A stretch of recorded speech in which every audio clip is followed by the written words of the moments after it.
Bananas make it dogs. 안녕하세요 여러분, 개스맨입니다. 오늘은 저번 헬스 리콜 편과 연관되어 있는데요. 바로 요새 급증하고 있는 비타민 D 리콜 문제입니다.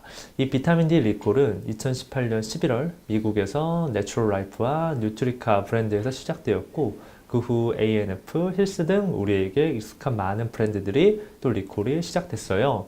그렇다면 왜 이런 문제가, 비타민 D 같은 문제가 한꺼번에 터진 걸까요? 그 이유를 오늘 한번 같이 알아보겠습니다. 이 비타민 D 리콜 사건 개요는 다음과 같습니다. 2018년 11월 2일 내추럴 라이프 펫푸드를 시작으로 2018년 12월 5일까지 총 9건의 비타민 D 리콜 문제가 터졌습니다.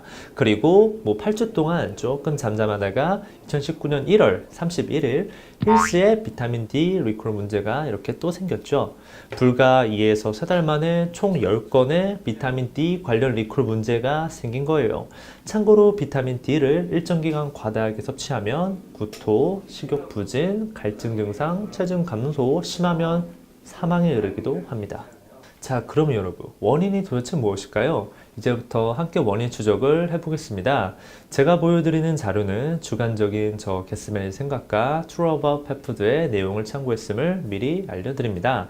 일단 원인을 추적하기 전에 사료 속에 어떤 형태로 비타민이 들어가는지 아셔야 합니다. 여러분 대부분 사료랍을 보시면 비타민 프리믹스, 그냥 비타민 합제 이렇게 많이 쓰여 있는데요. 이걸 왜 넣냐? 반려동물도 사람처럼 하루 필수 이 영양소, 비타민 양이 있는데요. 이걸 사료 속의 다른 고기나 채소로 100% 충족하기 좀 어려워요. 그래서 이렇게 분말 형태의 비타민 묶음을 넣는데 이게 바로 비타민 프리믹스입니다. 실제 제조하는 공장 사진인데 이렇게 큰 포대기 안에 비타민 프리믹스가 들어있고 저기서 일정량을 꺼내서 넣는다 하네요.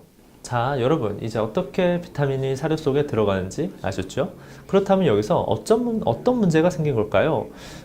크게 원인을 두 가지로 압축할 수 있습니다. 첫 번째는 사람의 실수고 두 번째가 비타민 프리믹스 자체의 문제, 이렇게 있습니다. 첫 번째 사람의 실수, 이 경우부터 함께 볼게요. 이건 좀 단순합니다. 비타민 프리믹스 포대를 풀고 이렇게 각각 다른 함에다가 보관을 하는데요. 이 보관통은 되게 기계가 자동화되어 있어서 이렇게 사료 만들 때 알아서 저쪽면만 팍팍 들어가게 돼 있습니다. 그런데 이게 적정량만 들어가야 하는데 사람이 뭔가 기계를 잘못 만져서, 즉 세팅값을 다르게 먹여서 그 이상 들어갔다는 거예요. 아니면 기계 자체 오류로 더 많이 들어갔다, 이렇게 요약할 수 있겠죠. 즉 누군가의 실수라는 거지 비타민 프리믹스, 이 분말의 자체 문제는 아니다, 이겁니다. 그런데 여러분, 2번인 경우는 좀 다릅니다. 바로 비타민 프리믹스 자체의 문제인데요. 이 말이 무슨 뜻이냐? 예를 들면 비타민 프리믹스 500g당 필요한 비타민 D가 10.5g이라 가정할게요.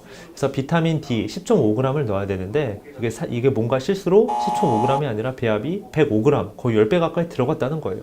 즉 과다하게 넣었다, 이 말입니다. 시작부터 잘못 만들어서 이걸 그대로 사용한 사료에는 그만큼 과다한 비타민 D가 발견되어서 리콜 사태까지 갔다는 거죠. 그런데 여러분, 만약 1번이 아니라 2번이 원인이라면 조금 더 심각해집니다. 세계에서 비타민 프리믹스를 가장 많이 만드는 나라가 중국이에요, 중국. 그리고 이 중국산 프리믹스를 많은 사료 회사가 사용하고 있습니다. 만약 여기서 만든 비타민 프리믹스 자체가 배합이 잘못된 게 문제라면 어떻게 될까요? 엄청나게 많은 회사의 사료가 다 위험해지는 거죠. 저번 영상에서 제가 힐스 리콜을 전해드렸는데요. 그 당시 문제가 생겼던 강아지가 1월 20일에 세상을 떠났다는 소식을 들었습니다. 저도 추가로 자료 조사하면서 알게 됐는데요. 정확한 원인이 무엇인지는 모르겠지만 우리 아이들 먹거리인데 정말 불안하고 이건 좀 진짜 화가 나네요. 우리는 아무것도 못하고 사료회사의 자발적 리콜 아니면 FDA 권고만 기다려야 합니다. 혹시나 제가 위에서 말한 비타민 D 중독 증상, 구토, 식욕 부진, 갈증, 체중 감소 이런 게 갑자기 나타나면 꼭 동물병원에 내방해서 검진을 받아야 합니다. 이번 비타민 D 사태가 좀 빠르게 마무리되면 좋겠네요. 사람의 실수로 세상을 떠난 댕댕이만 너무 안타깝고 되게 가엾습니다. 이상 반려동물에 관한 모든 정보 바네 개스민이었습니다. 감사합니다, 여러분.